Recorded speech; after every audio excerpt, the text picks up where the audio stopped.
Good afternoon and welcome to the Tech Report. While most of the market was watching the big jump in Twitter following its public launch, the Nasdaq started trading lower. Weak earnings from Whole Foods Market and Qualcomm kicked off the selling, then other names like Tesla and Microsoft joined in, bringing the index down. The Twitter IPOs seemed to go off without a hitch, but what's next for the company? Can it keep its new shareholders happy? Well, joining me now is Antoine Guerra. Now, Antoine, we know that Twitter makes most of their money off of advertising, but it's still losing money. Right, the company is losing money, and through the IPO process, that's been a major part of the discussion. The other part, though, is that it's growing exceptionally fast and far faster than what Facebook was growing at when it went public in a much bigger IPO a little bit over a year ago. So what people are betting on is that the company is going to grow its way to profitability. And it just started doing paid for advertising over 2 years ago, and so that growth people expect can continue for the foreseeable future. But how effective are these ads? I mean, I know I use Twitter and I don't check on any of these ads, and that's been an issue with Facebook, is that the ads are not really all that effective, that they can do a promoted tweet on Dove soap. That doesn't mean I'm going to go out and buy Dove soap.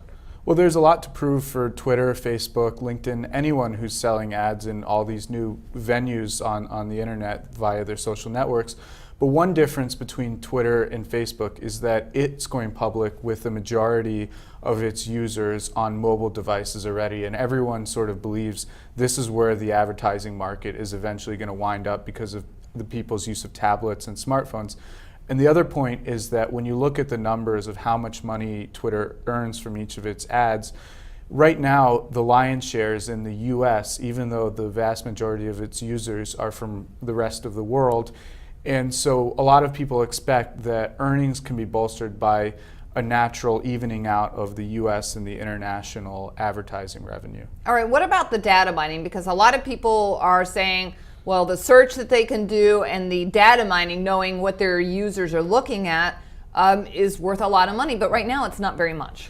Right. I think something like 85% of Twitter's revenue currently comes from advertising, and then the rest comes from this thing called data licensing, which is to open up the back end of Twitter to all forms of analysis where people can do the number crunching that's part of this so-called big data revolution that companies as big as IBM and SAP are trying to get a foothold in. And so yes, there's a lot of optimism that because there's so much traffic on Twitter, there's so many users, and they're communicating such relevant information to what advertisers want to target, that there's going to be a big and growing market for that kind of information. So that's sort of a supplement and a balancing point to the advertising, which is yet to be proven, because we don't know the return for a lot of marketing campaigns. People are just starting to do this. Well, it sounds like when Twitter reports their first earning as a public company, everybody's going to be looking at those advertising numbers and seeing how much information they can get from them. And then we'll see how well that stock price holds up. That's Antoine Guerra, and I'm Deborah Borchardt with The Street.